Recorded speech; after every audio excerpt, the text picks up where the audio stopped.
जब से पता चला है कि शिवानी स्कूल से फ्री होने के बाद शाम को बच्चों को मुफ्त में ट्यूशन पढ़ाती है, मन गदगद हो गया। बहुत अच्छा लग रहा है कि इतने नेक विचारों वाली अध्यापिका मेरे स्कूल में काम करती है।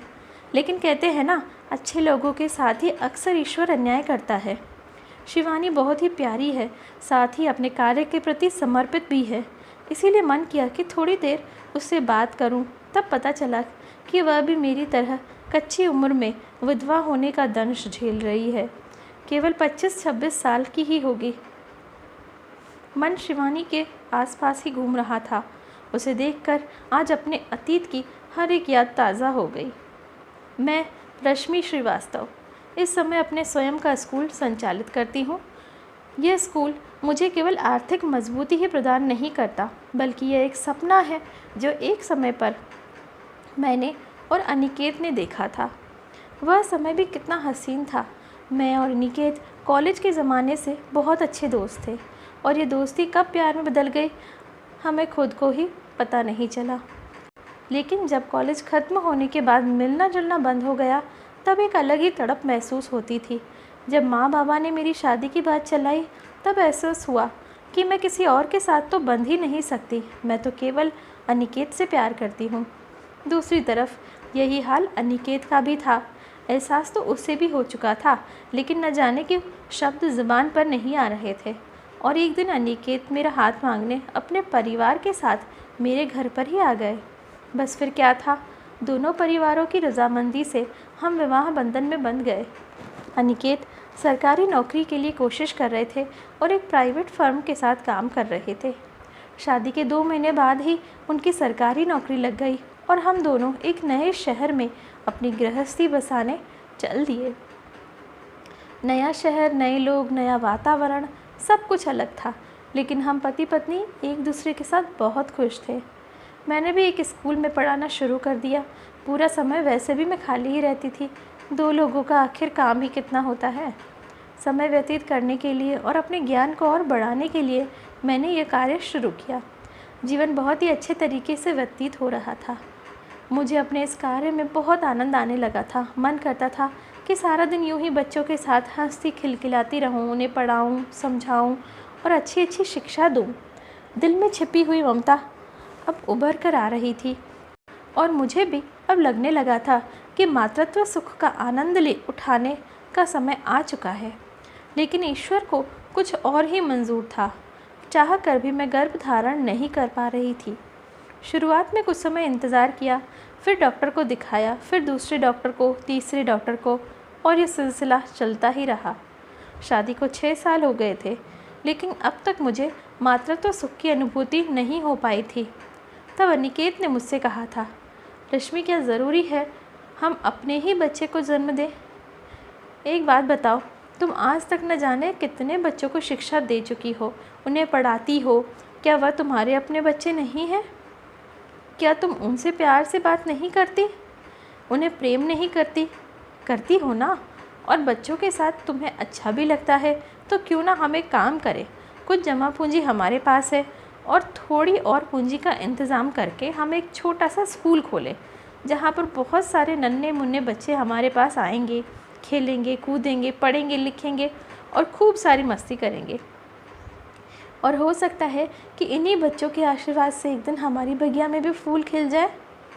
हाँ निकेत, हो सकता है ईश्वर मेरे अंदर की ममता को देखकर शायद मेरी भी झोली भर दे।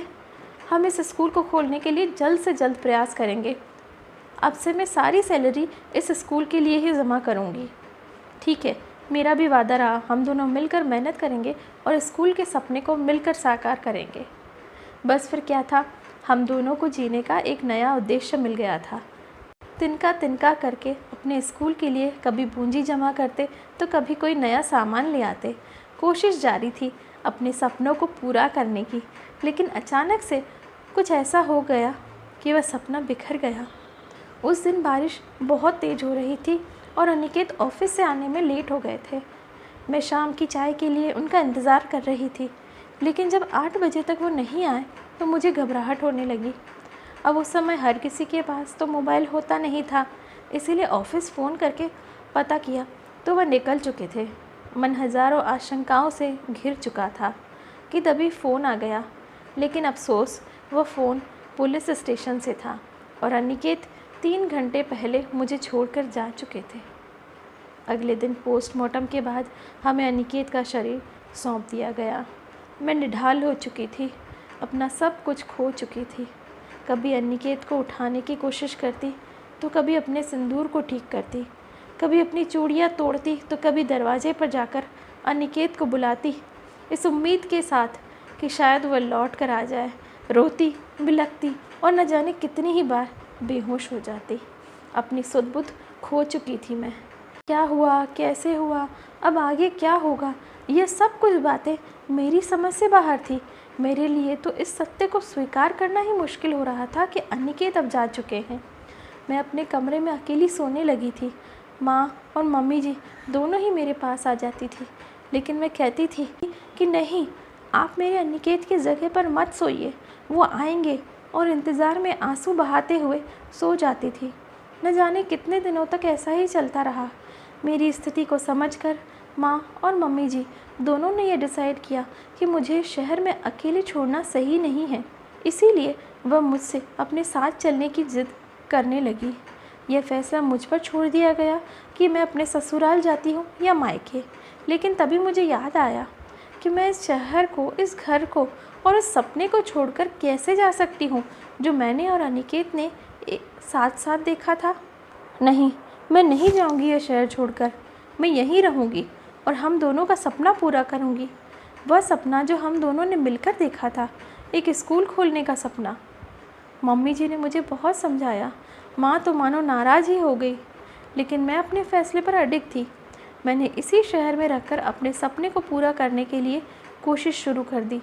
जो ज़मीन मैंने और अनिकेत ने देखी थी, अपनी जमा पूंजी से वह ज़मीन मैंने खरीद ली। अनिकेत के इंश्योरेंस से मिले हुए पैसों और अपने गहनों को बेचकर मैंने स्कूल की इमारत खड़ी कर दी। कहते हैं कि अगर आप सच्चे मन से कोशिश करो तो ईश्वर आपका साथ ज़रूर देते हैं। धीरे धीरे प्ले स्कूल की इमारत के साथ साथ उसका नाम भी प्रसिद्ध होता चला गया और आज मेरा यह अनिकेत शिक्षा सदन मेरे शहर के सबसे अच्छे स्कूलों में आता है। यह सब मेरी कोशिशों का ही नतीजा है कि आज इस स्कूल में पढ़ा हुआ हर विद्यार्थी उच्च पदों पर आसीन है और गर्व से कहता है कि वह अनिकेत शिक्षा सदन का विद्यार्थी है। हाँ, दुनिया की नज़रों में मेरे जीवन में एक बच्चे की कमी है, लेकिन अनिकेत शिक्षा सदन में पढ़ने वाला हर बच्चा मेरी संतान है और आज मैं अपने और अनिकेत के सपने को पूरा होता हुआ देखकर गौरवान्वित महसूस करती हूँ। बस इसीलिए जब मुझे शिवानी के बारे में पता चला तो वह मुझे अपनी सी लगी। कोशिश करूँगी कि वह भी अपने सपनों को पूरा करे और मुझसे जो बन पड़ेगा मैं उसके लिए ज़रूर करूँगी। तो दोस्तों, कैसी लगी आपको हमारी यह कहानी? कमेंट करके ज़रूर बताइएगा और इसी तरीके की बेहतरीन कहानियाँ पढ़ने और सुनने के लिए हमारा चैनल ज़रूर सब्सक्राइब कीजिएगा। धन्यवाद।